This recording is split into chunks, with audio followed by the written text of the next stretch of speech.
Ja, här har vi våra gäster. Ja, där är de ju. De kommer. Sen kan det bli ganska många här. Så. Mm.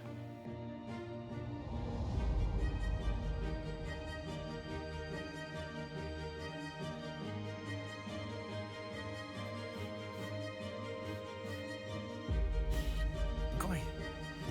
Nej, kom. Dag. Dagens. Ja, Dagens. Ja, välkommen. Tack så mycket. Ja, här har vi en hund också, men hon ska nog inte vara med hela tiden. Varför inte då? Nej, hon är en liten valp och hon ställer till det. Och man vet aldrig vad som händer. Nej, vad spännande, tänker jag. Ja, nej, jag tycker inte det är så spännande. Kanske Vad heter hon? Hon heter Bonnie. Bonnie. Ja. Bonnie. Och 1 år gammal? Ja, inte riktigt än. Nej. Så är det fortfarande mycket valp. Det är en glad tonåring. Ja, som behöver uppfostras lite. Ja. Vi befinner oss i stensalen på Drottningholms slott. Vad betyder det här rummet för kungen? Ja, vad ska jag säga? Det är ju klart, betyder ju väldigt mycket. Och det är inte bara mig. Det har ju funnits med så länge jag kommer ihåg. Och det kallas för stensalen, därför är det ett vackert stengolv. Men det har ju mycket mer. Och det har ju inte alltid sett ut så här. Som de flesta rummen har ju fått en viss, vad ska vi kalla det för, varje generation har ju givit sin prägel på rummen. De här tapeterna, de här gobelängerna, tror jag skaffades till, om jag minns rätt, till drottning Kristinas kröning och så vidare. Ja. Det är en väldigt varm känsla och alla mina jular så har det alltid varit här med min farfar. Och nu är jag här som farfar med våra barnbarn, så de kommer ju också uppleva det på samma sätt vidare i framtiden, får vi hoppas. Väldigt varmt och ombonat. Ja, det blir det.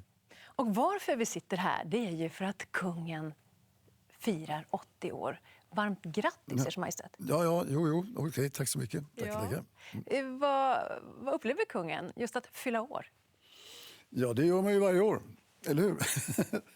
Så att någon som säger att det där med fylla år, det är inte så märkvärdigt. Det gör man ju varje år. Så. Men det är väl för att jag tycker man ska kanske passa på och utnyttja det som ett tillfälle. Där kan man bjuda nära vänner och kära och familj och så vidare för att göra någonting av det. För det kan man inte göra liksom varje dag. Det vore ju konstigt.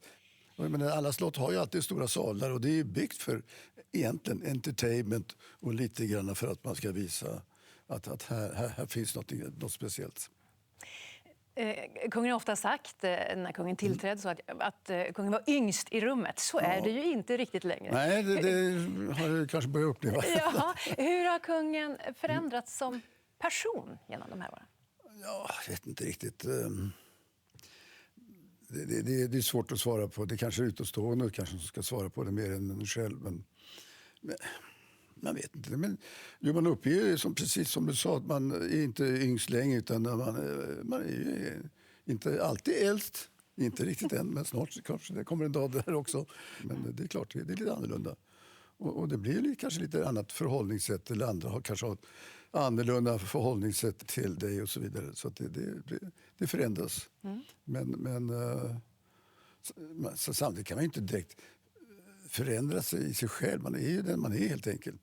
Man kanske kan framhäva vissa saker mer eller man kan hålla tillbaka vissa saker som man kanske har upplevt att det där kanske man ska vara lite återhållsam med. Det är väl sånt man känner med. Hur ofta promenerar kungen här? Ja, vad ska jag säga? Ja, det vet jag inte. Många gånger i veckan försöker. Det är drygt 4,5 kilometer man går runt parken här. Jaha. Faktiskt, ja. Men här kan jag tänka mig att det åks skidor på vintern också. Ja, men det var bra länge sedan. Ja, men det kanske var länge sedan det var så mycket snö i Stockholm. Ja. Jag hade ett litet spår här en gång i tiden. Det går ju ett snöre där borta. Gick det runt upp för backen där. Och så ner och sen upp den backen. Och jag kommer inte ihåg hur långt det skulle man på här. Var det här kungen tränade inför Vasaloppet? Ja, faktiskt. Var det? Ja, och det gav ju resultat. Ja. Det var lite fåligt. Ja, men hur många Vasalopp har det blivit? Nej, det blev bara 3 stycken. Ja. Men poängen var att jag tänkte att jag skulle bara köra var 10:e år. Var det. Ja, det var väl så. 77, 87 och 97. Ja, sen efter det så blev det ingenting. Titta, det börjar faktiskt knoppa sig. Eller? Ja, men det gör det ju. Ja, det är det. Ja, vi såg det här med hellre börjar minsta knopparna. Ja. Nu är det dags. Ja. Förr eller senare så blir det vår. Verkligen. Ja, den där är ganska ny. Du fick drottningen här. Det är det senaste tillskottet. Drottningens paviljong. Vi satt där faktiskt i lördags. Mysigt. Ja, det är en sån här dag. Det är jätteskönt på eftermiddagen. Det är fantastiskt. Det är det som är meningen. Där vill man kunna ta en kopp kaffe. Ja, jo, drottningen hade med sig faktiskt. En fråga jag har är... Alltså, kungen har ju varit bevakad och påpassad ända sedan kungen var en liten pojk. Vilka stunder kan kungen glömma bort det där och all uppmärksamheten och bara vara sig själv? Ja, men det är väl kanske man sitter på pass i skogen. Då är jag faktiskt, tack och lov, ensam. Ja, då är man ensam. Definitivt. Och då sitter man och funderar på mångt och mycket. Som alla jägare. Då får tankarna iväg åt alla möjliga håll. Ja, tänker på förberedelser, tänker på något tal och så vidare. Det här att sitta ensam då på flera timmar på ett älgpass, är det som befriande? Jag menar att du Ja, själv... det är frustrerande men det inte händer någonting lika mycket som det är befriande. Det är både och. Liksom. Det är en kombination där att man är för sig själv och man får ta hand om sig själv. Och då har ju alla som sitter där och filosoferar säkert. Det är ju speciellt för kungen, alltid påpassad. Hur är det? Jo, men det är bara att känna det är jobbigt. Det tror jag, det är alltid, man är påpassad hela tiden. Det är inte bara jag som är påpassad. Jag tror det är som borde känna samma sak. Och det tror de gör också, för det är jobbigt. Både för kungen och hela kungafamiljen, är det samma upplevelse där? Ja, det är absolut. Det är inte alltid så lätt, inte alla gånger. Jag har ju träffat kungen på några mästerskap, VM och OS. Och då tycker jag mig kunna se en liten annan sida av kungen.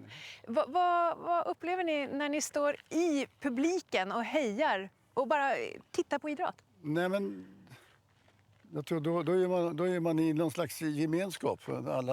Alla är där för den sporten som man nu bevittnar, så att säga.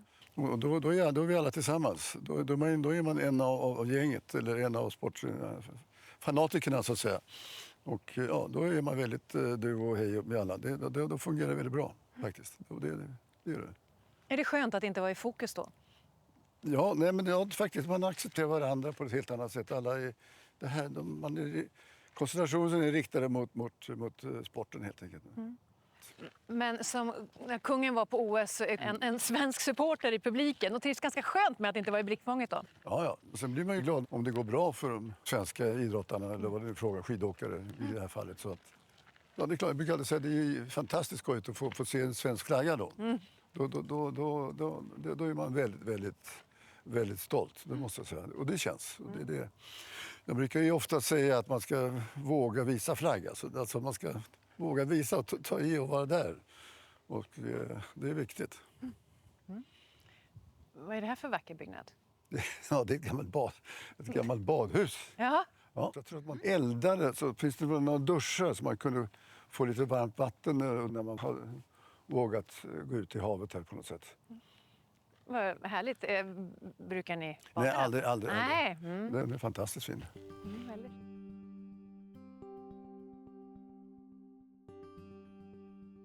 Kungen har ju suttit över 50 år på tronen.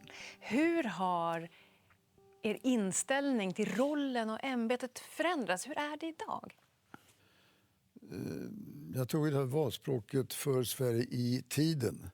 Och det har jag ju försökt leva efter. Det är just att försöka att följa med i utvecklingen. För ett samhälle utvecklas ju hela tiden. Det är inga konstigheter i det. Och åt olika håll förstås. Och följa med. Jag har inte liksom varit något revolutionär direkt och brutit ny bana. Utan jag vill känna det som ligger rätt i tiden. Alltså inte kanske bryta och gå för och hitta på nya aktiviteter. Och inte försöka vara för konservativ och hålla tillbaka. Men traditioner, det är någonting annat. Det är någonting mitt emellan.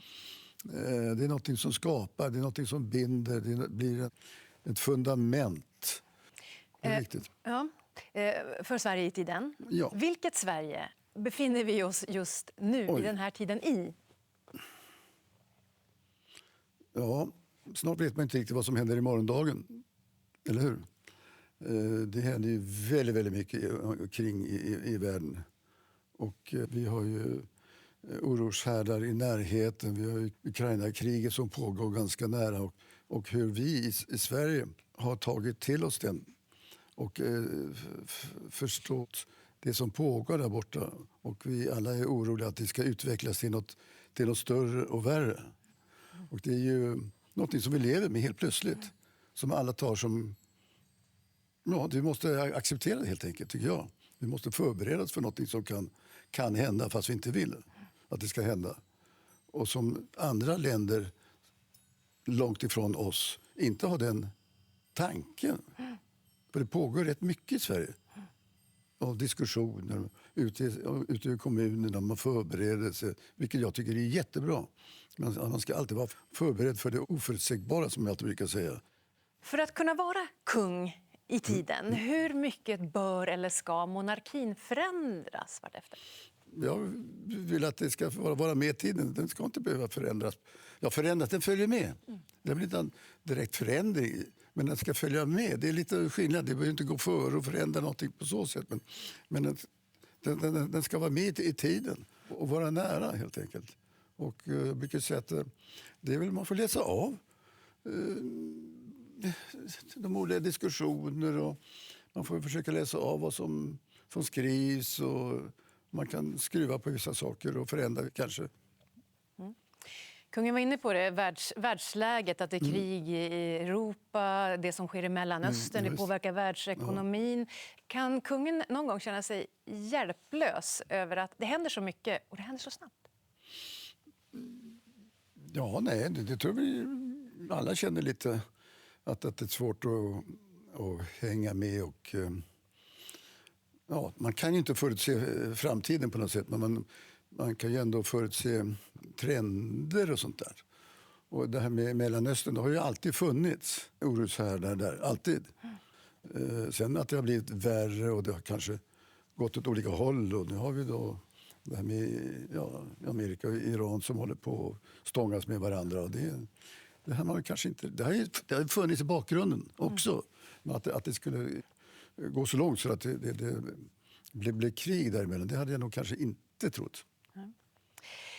Men ja, det räcker som det, tycker jag.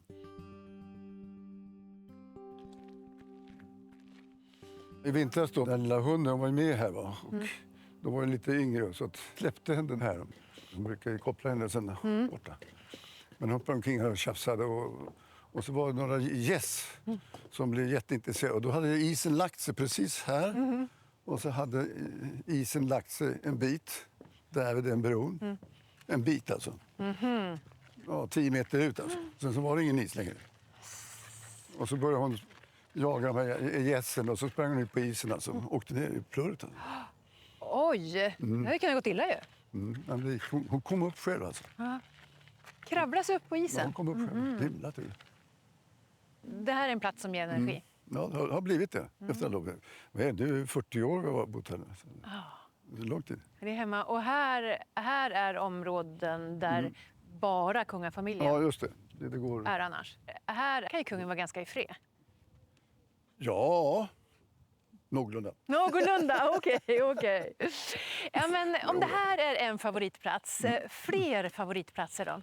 Ja, det är klart att Öland är ju liksom ett ställe där vi har varit, familjen varit sedan vi var små, så att säga. Ja, väldigt speciellt. Vi har ju då sol i den här parken, och så, men hela Öland är väldigt vacker och annorlunda. Och framförallt södra Öland, Ottenby där nere, med de här schäferiängarna är fantastiskt. Och den lunden som finns där nere, det är något speciellt. Och gå där nere, det är något annat. Men det är mycket folk där. Det är mycket turister, vilket är skojigt. Mycket ornitologer och så vidare. Så att det är liksom inte riktigt som det var förr i tiden. Det har ökat fantastiskt hela tiden. Och det är skojigt att allmänheten hittar till de här vackra platserna. Det får man ju bara gratulera till. Ja, man är inte så ensam där heller längre. Nej, men om Som i jag... gamla tider. De var ganska ensam. Ja, nej, inte så ensam där. Men om jag då slänger upp Jämtland och fjället och vidderna. Jo, men jag är för sällan där. Vi har ju den här fiskestugan i Forshavan vid Tärnaån. Och den är väldigt borta från allting. Det finns ju varken elektricitet eller telefonförbindelse. Det fanns en gång i tiden telefonförbindelse där, men den blåste ner den linjen för några år sedan. Så nu har man aldrig satt upp den igen. Och det ligger ju så långt bort så även mobiltelefonen fungerar inte där heller. Så det är borta. Också en bra plats. Om man vill vara totalt borta. Ja. Och sen Storlien då. Stugan och påsklov. Vad betyder den platsen? Jo, men det har också varit nästan varenda påsk. Det hör till. Så vi var ju där nu i år. Och Priska Filip med hans familj var där. Och ja, vad trevligt. Bara några dagar, men ändå. Man känner varenda stubbe liksom i de områdena, men det är ändå härligt att gå för sig själv där uppe. Barnen har då varit med uppe i Storlien och nu barnbarnen. Vad betyder det att de också får lära sig fjällvärlden och den naturen? Jo, men jag tror att Filip har nog... Man behöver inte alltid säga så mycket, utan de ser väl och lär sig. Jag tror att Victoria också ser och har lärt sig vad jag har gjort och inte gjort, så att säga. Snart är det dags för nästa generation och det är bra. En annan aktuell fråga som är klimat- och miljöfrågor som har intresserat kungen länge. Idag är det aktuellt för alla, det är viktigt för alla. Hur kommer det sig att kungen blev engagerad tidigt? Ja, allting så långt tillbaka. Man glömmer ju bort hur det började nästan. Det är ju förfärligt. Nej, men jag vet inte riktigt. Kanske lite grann med naturen och scoutrörelsen när man var där man skulle liksom värna om naturen på något sätt i scouterna. Och sen växte det väl där på ett olika sätt. Och sen var väl miljöfrågorna var ju liksom i sin linda då. Det var mer nationellt eller på en liten skala. Man talade kanske inte i de globala termerna som det har utvecklats tyvärr till. Och sen var det inte en så vansinnigt politisk fråga. Nu har även allting politiskt i dagens läge. Får jag fråga kungen hur det är att navigera och värdera och välja sina ord hela tiden? När det gäller politiska frågor? Ja, precis. Och jag ska ju vara en neutral, en objektiv person som monark i Sverige, att inte lägga sig i utvecklingen när det gäller såna politiska frågor. Och då var väl en miljöfråga var inte politiskt, utan det var mer känslomässigt. Det var mer, vad ska jag säga, personlig känsla. Det var som i naturen, det var på en liten skala. Och sen har ju det vuxit nu, så nu är det en jättepolitisk fråga. Vilken miljöfråga är närmast hjärtat idag då? Nej, men det är alltihopa. Det hänger ju ihop. Alltså. Ja, det är ju klart. Klimatfrågan är ju jätteglobal. Herregud. Och med den så kommer ju, som jag tycker vi talar lite för lite om. Jag tycker kanske jag går lite snett det här med skogen och skogspolitiken. Den är ju vansinnigt känslig just nu och jättepolitiskt har det blivit tyvärr. För det är så många olika schatteringar och man kan gå in och skära dem på olika sätt. Men jag tycker ändå att vi ska utnyttja de resurser vi har i Sverige, naturresurser vi har i Sverige. För att sen utveckla dem till någonting bra. Ja, skogen engagerar och skogen är viktig. Det den är jätteviktig för mig. Det har blivit på gamla dagar på det sättet. Ja, naturen kanske blir ännu skarpare ju äldre man blir. Kan det vara så?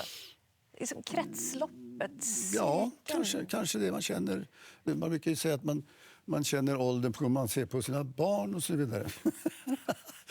Jag tänkte, det gör man ju kanske. Men om man går ut i skogen, om man känner skogen, så vet jag precis här hur gamla skogen är. För jag kommer så väg när jag var ute här och jagade då för ett antal år sedan. Många år sedan.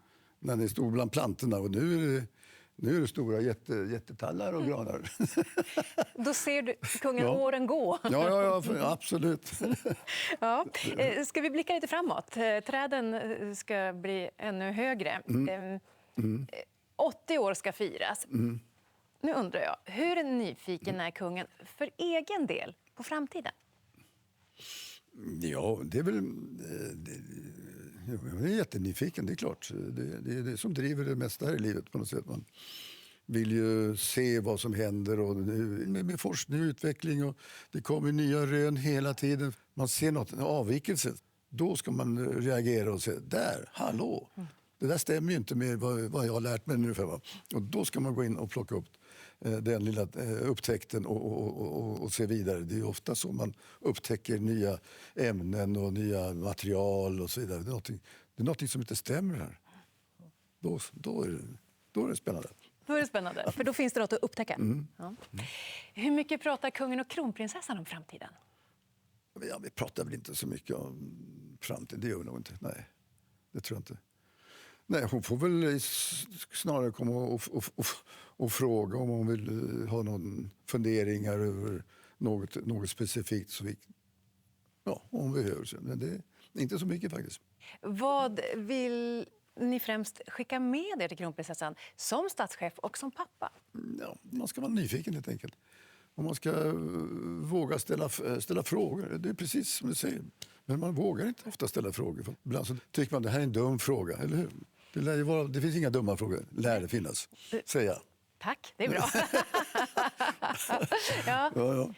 Om jag är riktigt snäll. Så. Ja, men önskar ni att kronprinsessan kommer och frågar? Att hon vågar fråga om hon undrar över något? Ja, men det får hon gärna göra i så fall. Sen vet jag inte om jag kan svara på frågorna, det beror på. Men det är väl också man ska fråga mer egentligen. Våga fråga. Jag fastnade vid kronprinsessans tal när kungen firade 50 år på tronen. Hon beskrev på något vis att när ni har gått och vandrat på fjället, lära sig att läsa väder, och kronprinsessan använde det lite metaforiskt, upplevde jag det som att det var som en tillgång i livet sen. Att naturen och livet och att lära sig hantera naturen är som att lära sig hantera livet. Kan kungen känna igen sig i det på något sätt? Kanske det, ja. Man ska försöka läsa av situationen, alltså se tredimensionellt så att säga. Vi måste se ett snäpp till, inte bara se vad som händer här, utan vad kan det ha för konsekvenser lite längre fram också. Ibland så glömmer man bort det där. Det är inte bara jag gör det här då och då, men vad kan det här leda till om jag gör på något sätt. Och det är väl sånt som man lär sig kanske.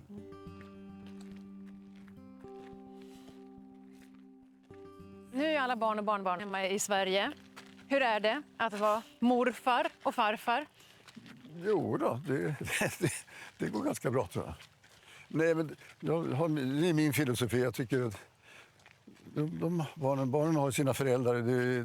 Det är de som ska ta hand om barnet. Så att, de ska vara med dem så mycket som möjligt. Så det är viktigt. Över 50 år på tronen, 80 år i livet. Finns det någonting som kungen har gjort under tiden i ämbetet som kungen önskar att kronprinsessan gör annorlunda? Nej, men man ska då bara igen kanske hitta ett intressant ämnesområde. Som vi var inne på det förut. Och jag kom ju miljöfrågor och skogsfrågor och fiskefrågor. Jag kanske håller en linje så man har ett återkommande band. För då får man väl mer tyngd och man blir mer involverad och mer kunskap i det hela. För drygt 2 år sedan så var det kungens kusin, drottning Margrethe då i Danmark, att kliva åt sidan. Vad tänkte kungen då? Nej, jag blev nog lite förvånad måste jag säga. Det tror jag vi alla, för att det hade väl inte någon av oss anat. Men hon kände att med den situationen, hon hade haft ganska jobbigt med sin rygg och kanske inte kunde vara med riktigt lika mycket som hon gjorde tidigare och orkade inte stå. Och då är det svårt att representera och vara och så vidare. Så jag tror att hon kände att det var jobbigt för henne, tror jag. Hur påverkar ett sånt beslut monarkin? Nej, jag tyckte jättebra. Fredrik finns ju där, tack och lov. Så att, han klev in och fortsatte och, i full fart, så att säga. En ung familj med väldigt mycket esprit och styrka och kraft och lite grann annorlunda intressesområde också. Men vad tänker kungen då? Kan en kung eller en drottning gå i pension? Ja, det lär ju vara så att man inte gör det. Att kungen inte gör det? Nej. Eller hur? Och hur resonerar kungen kring det? Ja, jag resonerar ingenting, utan det tillhör ämbetet. Man stannar så länge man orkar och har en god hälsa, tycker jag. Eller hur? Kan kungen någon gång längta efter en annan vardag än det ni har nu? Ja, det är klart. Det vore dumt att säga att allt... För det är fulla dagar hela tiden och försöker kanske dämpa ner lite grann som man har. Men det är svårt, det fyller på hela tiden. Alltså det gör det. Och, ja. Nej, men det är inte så konstigt i och för sig. Eller det är inget märkvärdigt, utan det har alltid varit så. Eller hur? Det här är kungens vardag, det kungen är van vid.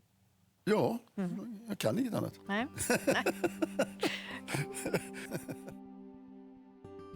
Kungen föddes ut till en titel, kung.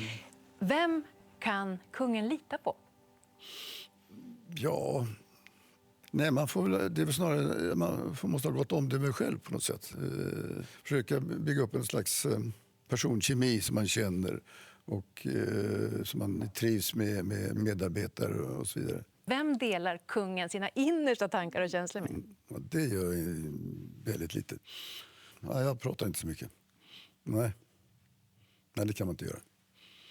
Nej. Jag tänker ibland så bubblar det ju över när man känner något eller mår på något sätt. Vad gör kungen då?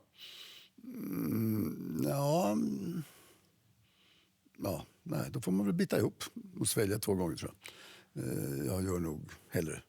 Det tror jag. Men ämbetet kräver lite på något sätt. Man kan inte explodera och